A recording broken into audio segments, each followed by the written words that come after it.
Eu vos saúdo com a graça e a paz do Senhor Jesus.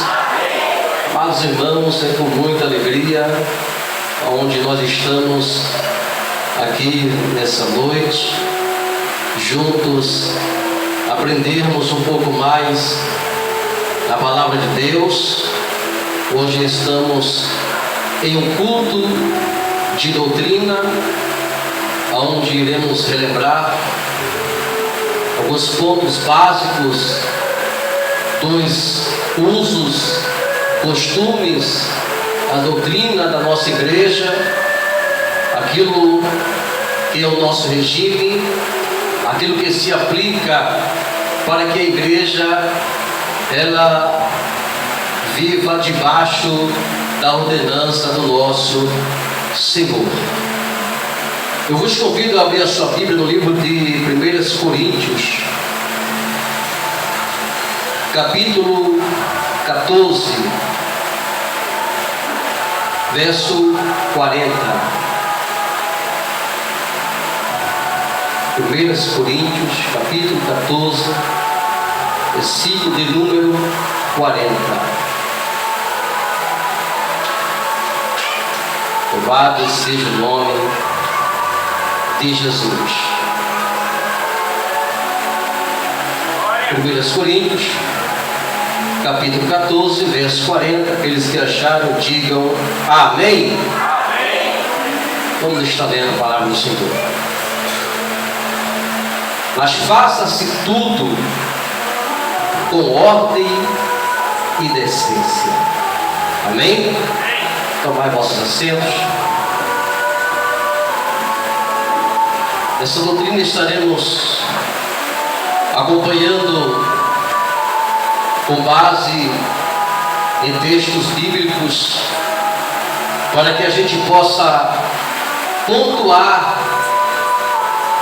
que a Igreja Batista Macedônia é uma igreja que zela pelos seus preceitos, é uma igreja que zela pelas suas doutrinas, é uma igreja que tem usos e costumes e que muitas coisas que nós não aceitamos, e isso está aplicado à doutrina e regime da nossa igreja. Então hoje nós iremos tratar sobre vestes, iremos tratar sobre joias, colar, bracelete, brincos, batom, esmalte. Iremos falar sobre pintar cabelo, iremos falar sobre corte de cabelo, tanto de homem quanto de mulher. Iremos falar sobre tatuagem. Iremos falar sobre bebida. Amém? Tudo isso sempre trazendo os pontos referente à Bíblia Sagrada, porque não adianta, existe diferença, irmãos. Quando se trata de doutrina, ela tem um alicerce bíblico dentro da palavra de Deus, ela tem um respaldo dentro da palavra. Quando se trata de costumes aplicados pelo homem, é diferente. Você pode ir para uma tribo indígena, lá ele tem os costumes diferentes. Você pode ir para Angola, lá em Angola eles adoram a Deus diferente aqui de nós no Brasil.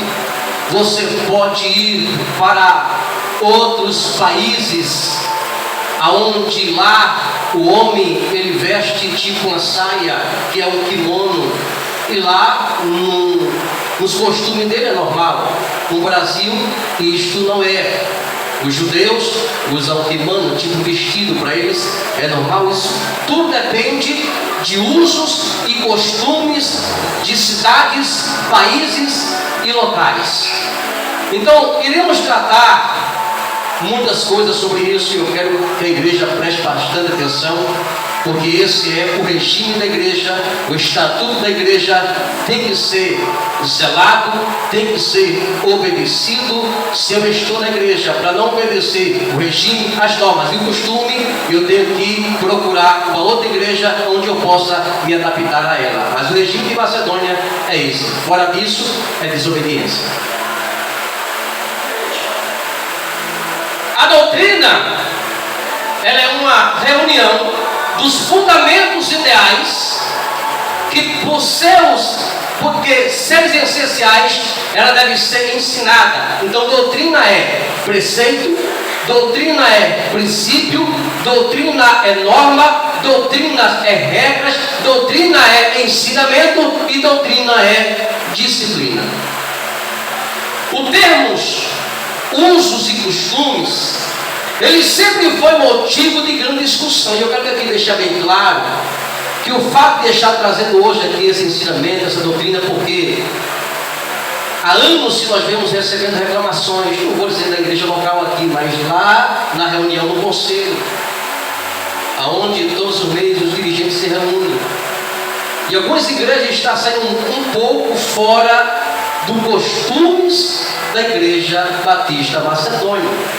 Então, o foco é que cada igreja passe esses ensinamentos, lembrando ao povo o uso e costumes que a nossa igreja não permite. Então, porém, devemos sempre lembrar que costumes, ele não gera doutrina, mas doutrina gera bons costumes. Não há nada melhor do que uma igreja doutrinada. Não há nada melhor do que uma igreja que zela pela palavra de Deus. Não há nada melhor do que você olhar para a igreja e dizer: eu quero participar dela, porque ali eu sei que é uma igreja que zela pela a palavra. Então vamos tratar de usos e costumes e doutrinas. O costume, ele é um conjunto de hábitos e normas e dogmas adotado pela igreja para impor ordem na igreja. Então, costumes é um conjunto de hábitos e normas, dogmas adotados pela igreja para impor ordem na igreja.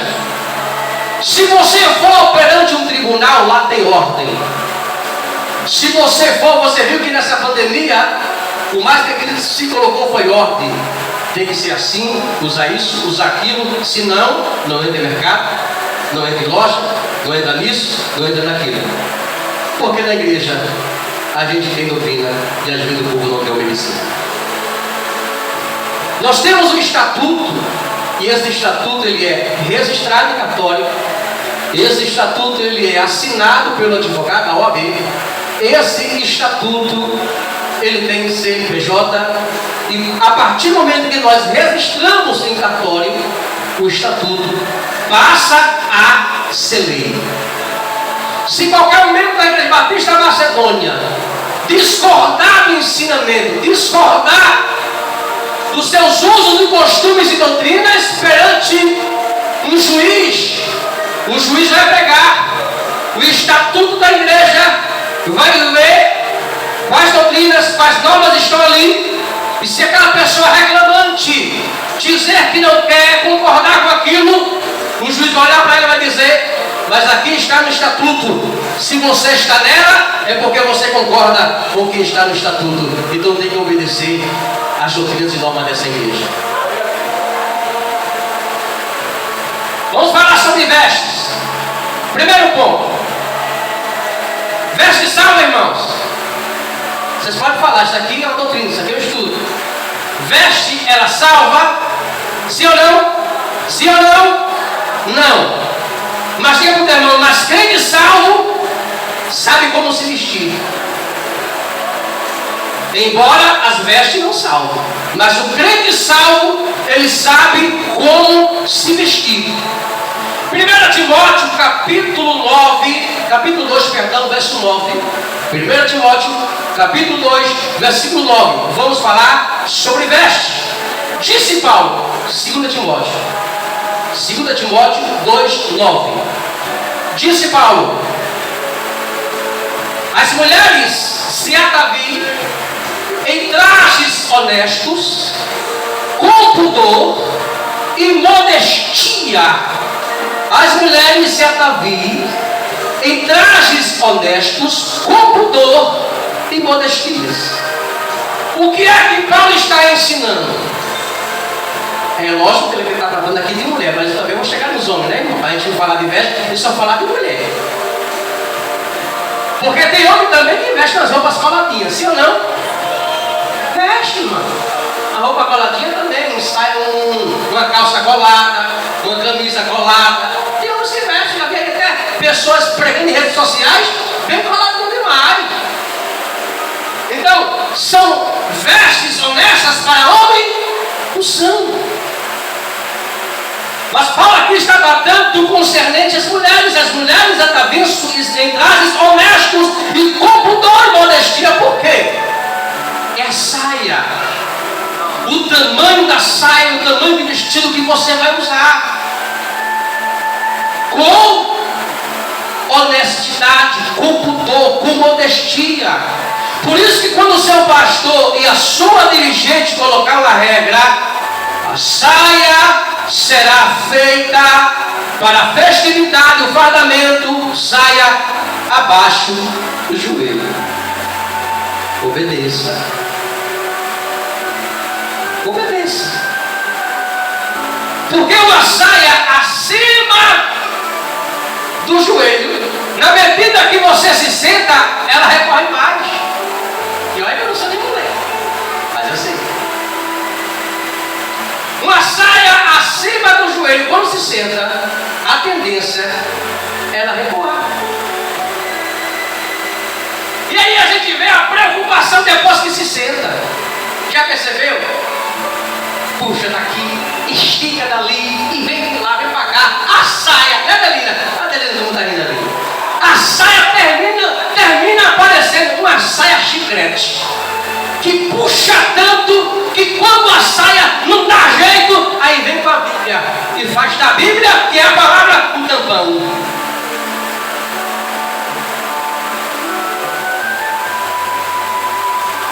Aí Paulo está advertindo: mulheres, quando você se vestir, se vistam, se ataviem com trajes honestas, se vistam com pudor e com modestia, para não gerar incômodo em ninguém que está aqui em cima do púlpito. Uma vez eu estava pregando, vou falar onde, e ninguém por questão de ética, mas eu tive que parar um pouco a pregação, chamar uma das irmãs da União. Falaram para aquela irmã, pelo amor de Deus, para ela fechar as pernas.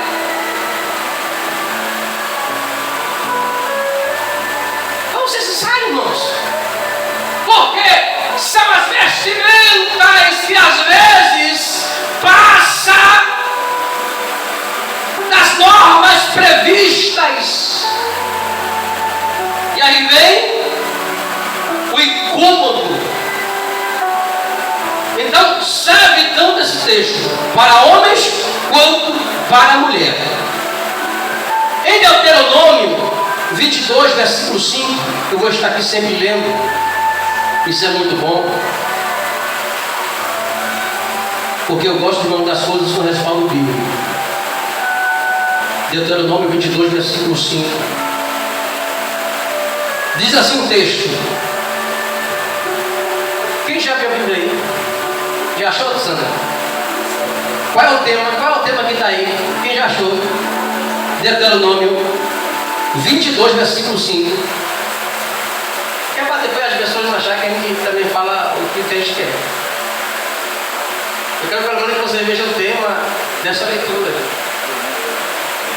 Está escrito assim, Deuteronômio 22, versículo 5. O próprio título já está dizendo acerca das vestes do homem e das vestes da mulher.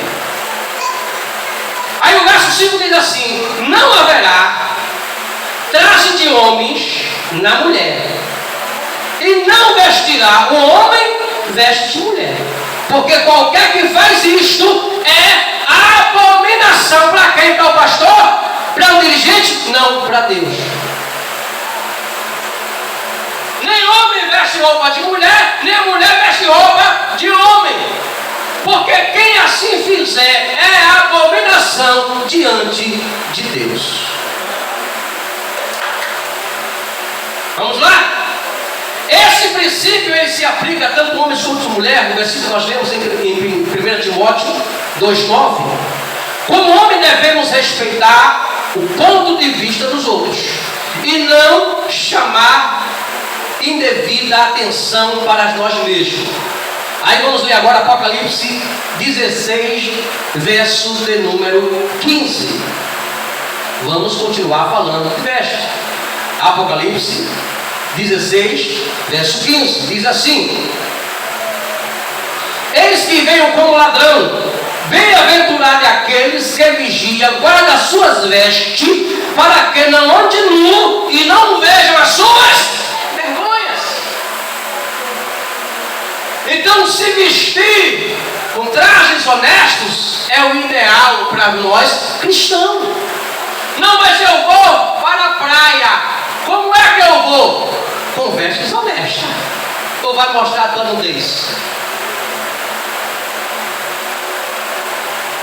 Tudo se aplica, irmãos, a isso. Não é porque eu vou para a praia que eu tenho que ir de todo jeito. De forma alguma.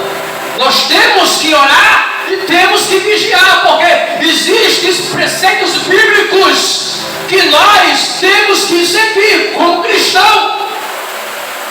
Nós vamos para frente. 1 Pedro 3 e 3. 1 Pedro 3 e 3. Eu vou correr um pouco porque é bem grande. Diz que a mulher não procure ficar bonita usando enfeites, nem penteados exagerados, ou vestidos caros para querer aparecer. 1 Pedro 3 e verso 3. Tudo, irmãos, a Bíblia vai dizer que debaixo do sol tudo é vaidade.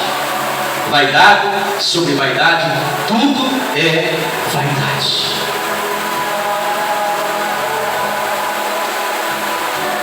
Em relação às joias, colar, bracelete, brinco, nossa igreja também não permite isso.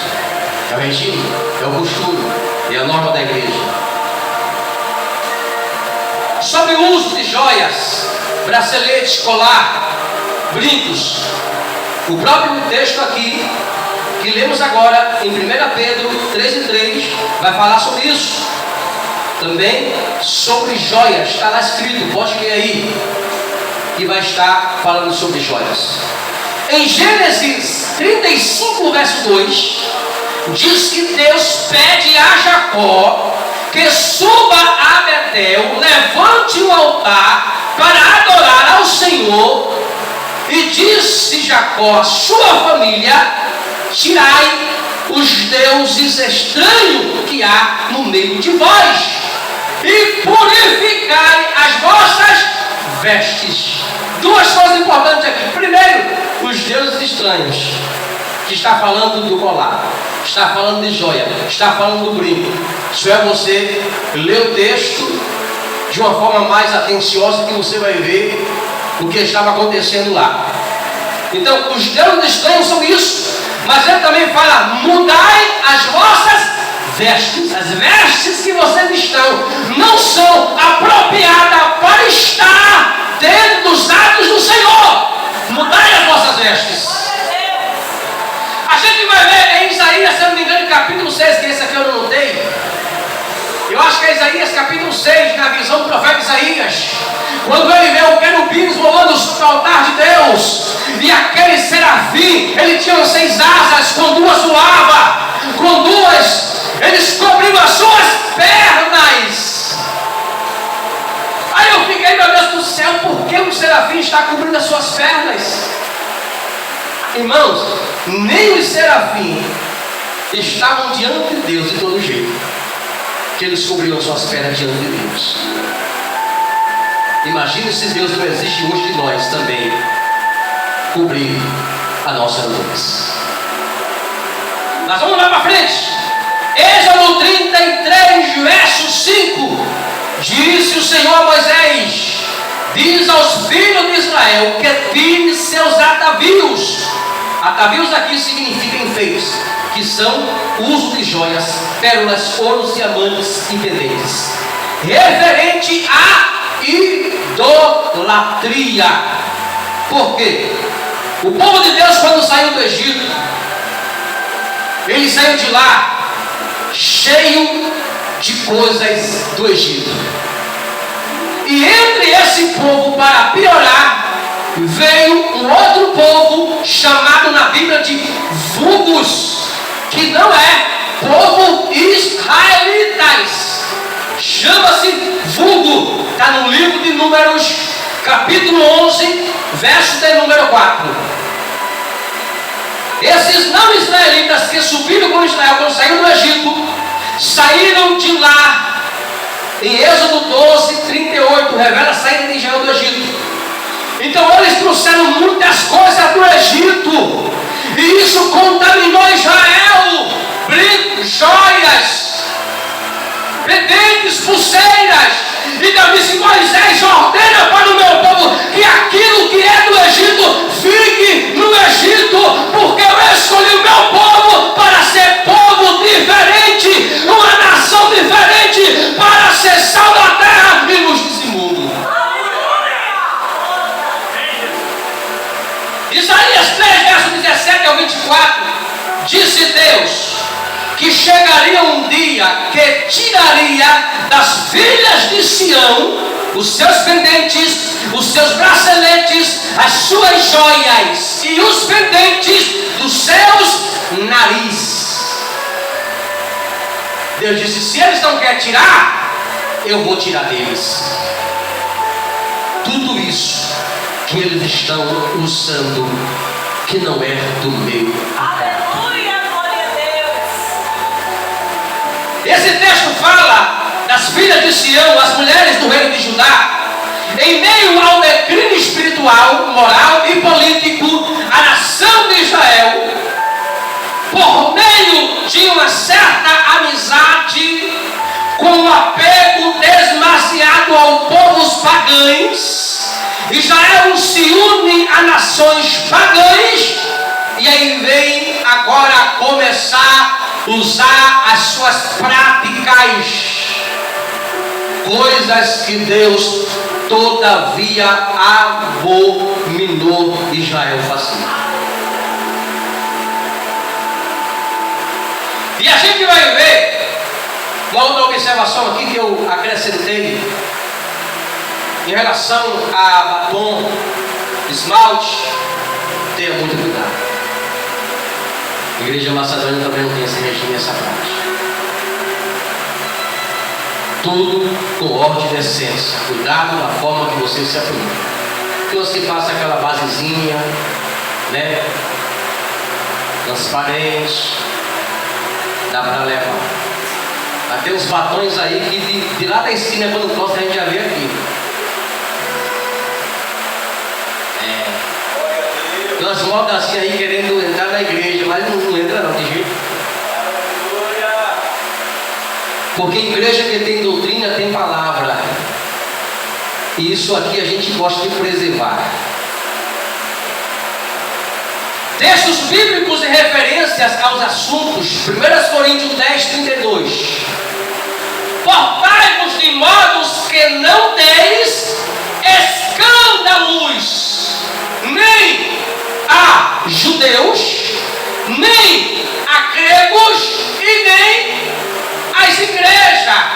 Ou seja, eu como cristão, você como cristão, tem que se portar de modo não escandaloso. Não é só aqui dentro da igreja, é lá fora também, perante judeus, perante gregos, na tua escola, no mercado, na tua rua, na beira da praia. Tu tem que dar testemunho de crente, porque quem é crente na igreja também tem que ser crente lá fora.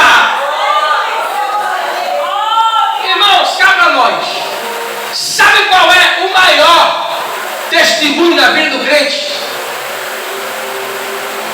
Eu posso pregar de Gênesis e Apocalipse sem abrir a Bíblia, mas se eu não tiver um bom testemunho na minha rua, será inválido isto que sai da minha boca, porque o maior testemunho de vida é aquilo que eu dou lá fora. É o meu testemunho na rua, é o meu testemunho na sociedade. Isso é a maior pregação.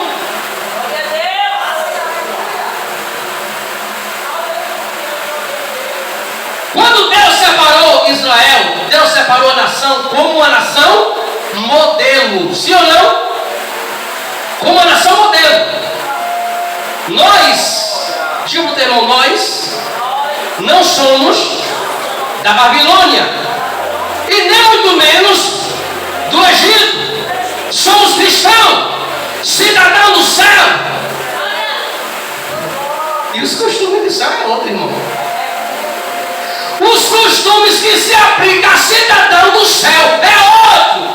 Você pode ter seu documento da terra, sua identidade da terra. Agora, pelo amor de Deus, nós somos cidadão de crente. Não esqueça a sua cidadania celestial.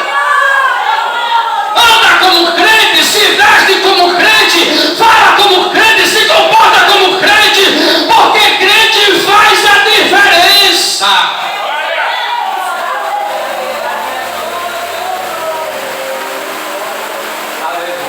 E o sentido do cristão, no termo original grego, significa pequenos cristos. Imagina, irmão, eu e você, o sentido ou o significado da palavra cristão, no termo original, que é o grego, significa pequenos cristos. Pequenos cristos. Não, mas eu não consigo ser como Jesus. Não estou dizendo que a gente vai conseguir ser como Jesus, mas sente ao menos como o apóstolo Paulo, que disse: ser meu imitador e como eu sou de Cristo. Já é um bom exemplo. Vamos lá? Vamos falar sobre corte de cabelo? Cabelo de homem, né, primeiro?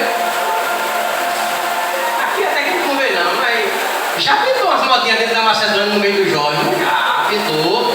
Uns tipos, uns cabelos rodeados assim, feito rodia.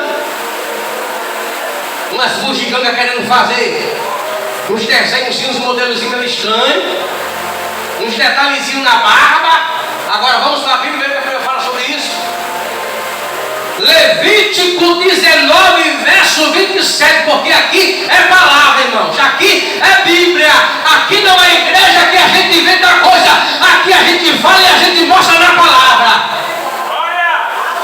Levítico 19, verso 27 diz assim, ó: não corteis o vosso cabelo rodeados ou arredondados.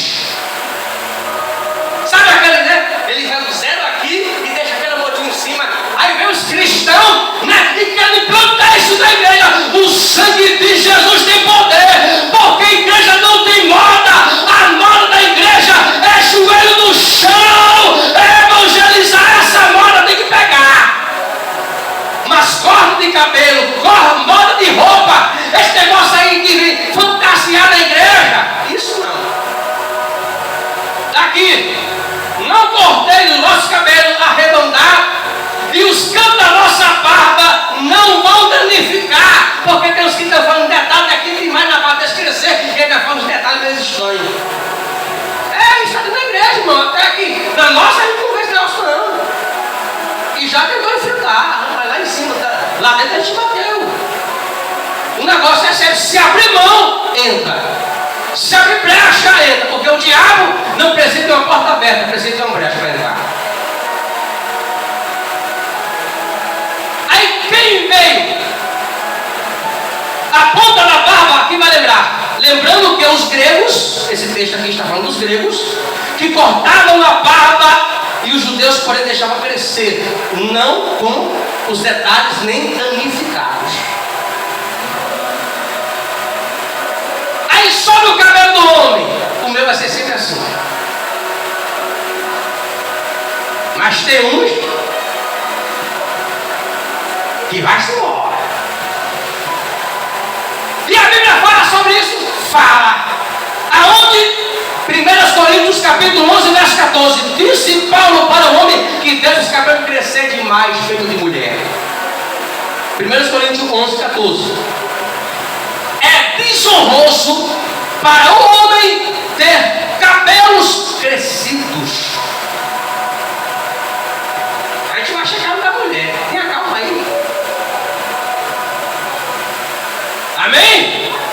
Vamos para o cabelo da mulher. Porque do homem é tão pequeno que não tem muito o que falar.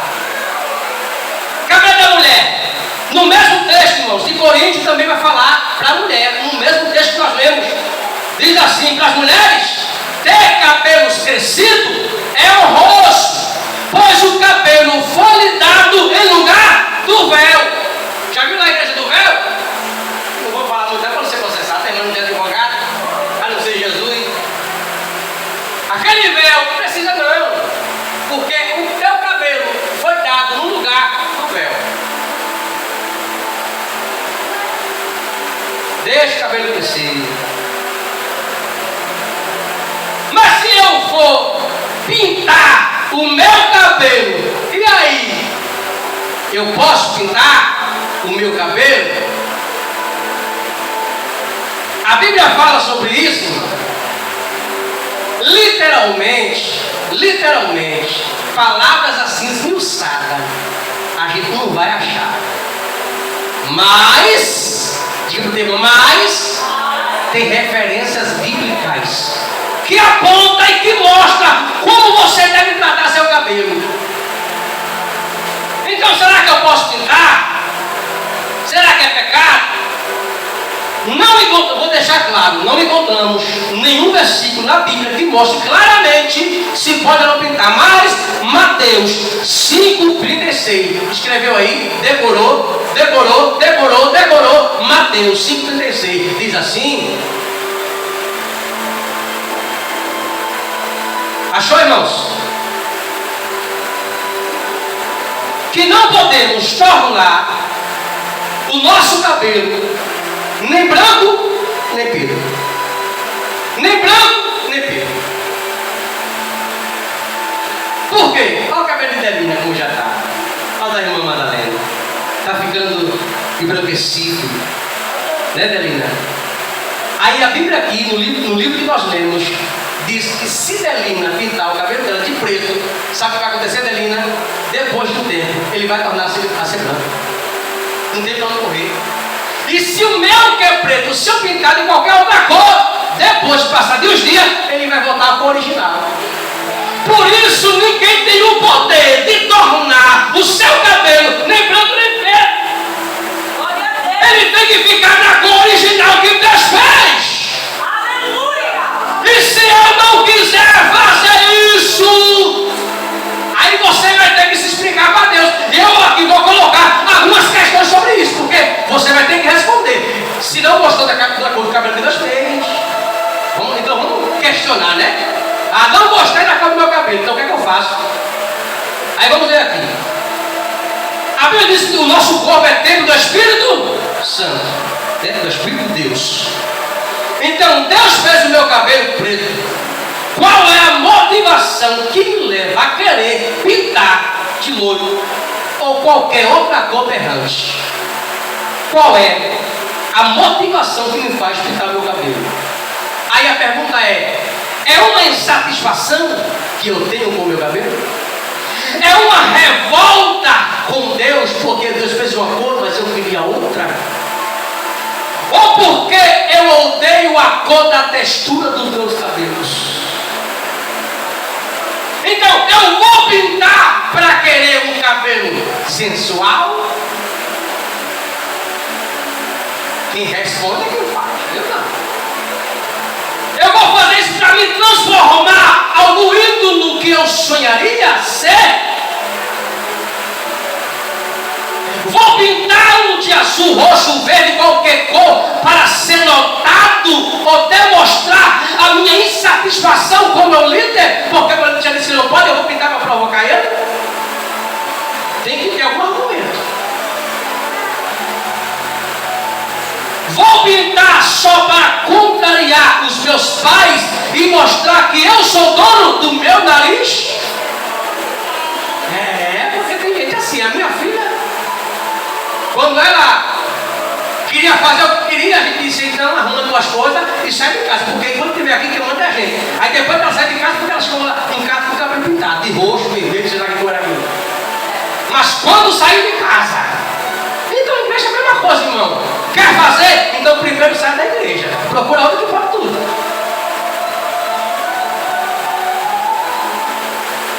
Então vou pintá-lo só para escandalizar mesmo. Vou pintá-lo para ser o centro das atenções, porque onde passar todo mundo vai olhar para mim. Tem que ter um motivo para isso. Então, biblicamente, eu não posso tornar o meu cabelo de branco, de preto. Se eu pintar, ele vai voltar a cor que era. Então eu vou ficar sempre pintando. Amém? Amém. Vamos falar sobre tatuagem?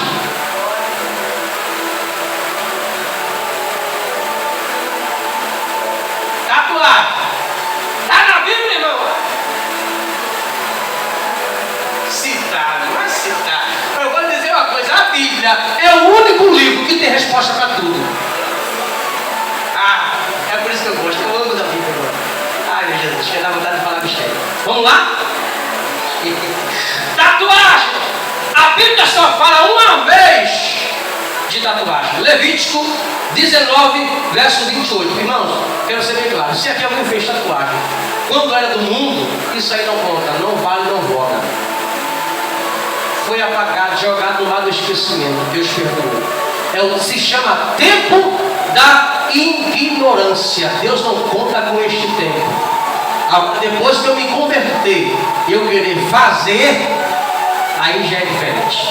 Levítico 19, verso 28. Não devereis fazer tatuagens em vós. Não devereis fazer tatuagens em vós.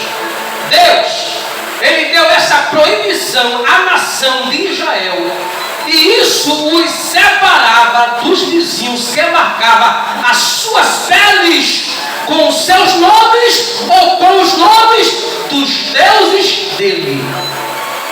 Os vizinhos de Israel faziam tatuagem nas peles dele com os seus nomes ou com os nomes dos seus deuses.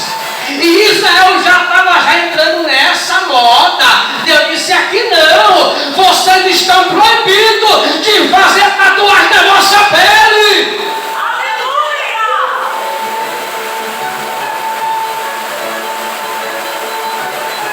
Amém? Amém? No entanto, a Bíblia incentiva aos cristãos a apresente o seu corpo como sacrifício vivo, santo e agradável a Deus. Um serviço sagrado com a sua faculdade de raciocínio. Romanos 12, 1. Apresente o seu corpo ao Senhor de sacrifício vivo, santo e aceitável a Deus. É assim que nós temos que oferecer o nosso corpo a Deus. Estou quase acabando, só um pouquinho aí. É 12 primeiro. E como já foi falado, nós somos, diz em Mateus capítulo 5, versículo 13 ao verso 14, nós somos sal da terra e luz deste mundo. Malaquias, se não me engano, é 3 verso 18, Malaquias. Eis que vereis a diferença do justo lá fora, né? Justo e perverso. Quem é o justo aqui? A igreja é justa. Os perversos são lá de fora. Eis que verei a diferença do justo entre o perverso. Quem serve e quem não serve a Deus. Então o Senhor quer que a gente faça a diferença de cristão, de justo e perverso. A diferença, porque nós somos sal da terra e luz desse mundo. Temos que ser diferentes. Aí no livro de 1 João, capítulo 2, versículo 15 ao 17, 1 João, capítulo 2, versículo 15 ao verso 17, diz: não ameis o mundo, nem as coisas que no mundo há, porque se alguém ama o mundo, o amor do Pai não está nele. O mundo aqui, no grego, é cosmo. Frequentemente se refere ao vasto sistema da vida desta era, fermentado por Satanás, que a Bíblia diz que é o Deus deste século. E aqui consiste esse amor ao mundo, aos prazeres, obviamente malignos, imorais e pecaminoso que o mundo oferece. Muito cuidado com os prazeres mundanos. Não ame o mundo, repreenda as coisas do mundo. Vamos falar sobre bebida? Foi até o que a gente aqui na escola dominical, foi? Vamos ver. A bebida. 1 Coríntios capítulo 6, versículo 10. 1 Coríntios capítulo 6, versículo 10.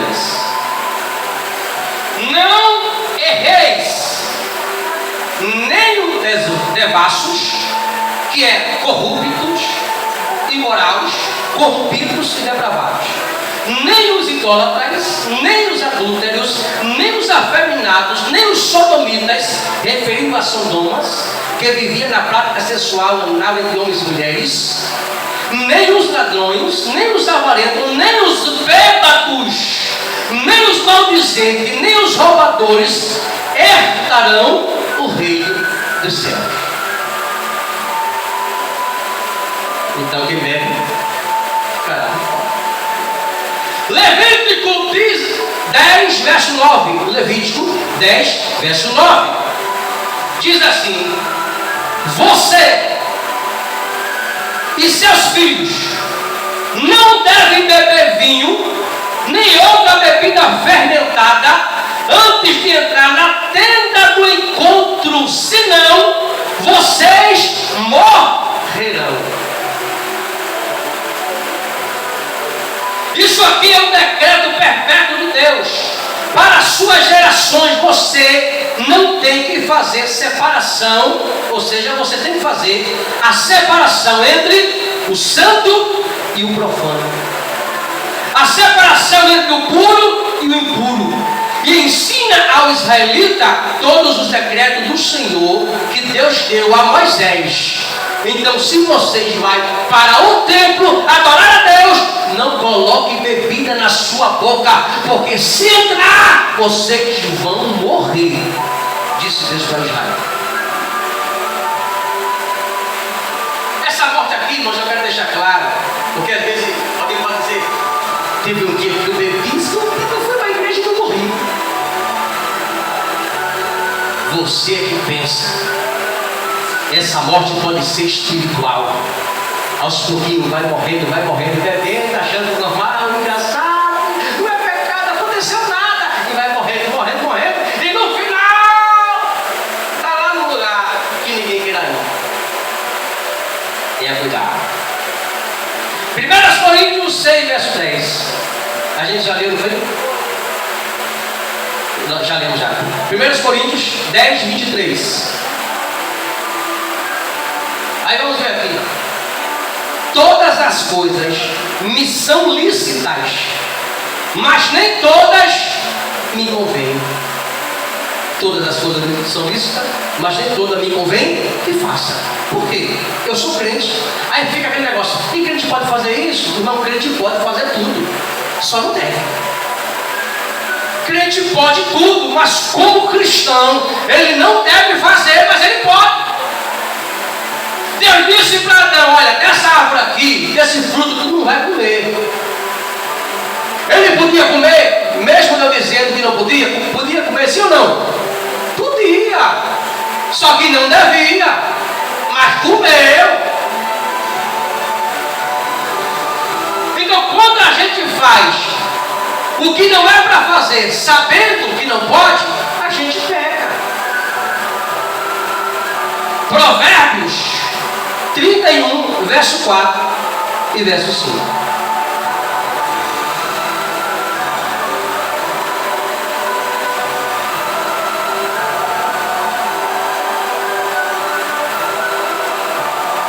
Provérbio 31, verso 4 e verso 5 diz assim: não é o próprio do rei, o Lemuel, não é o próprio do rei beber vinho, nem dos príncipes desejar bebida forte, para que não beba e se esqueça do estatuto e perverta o juízo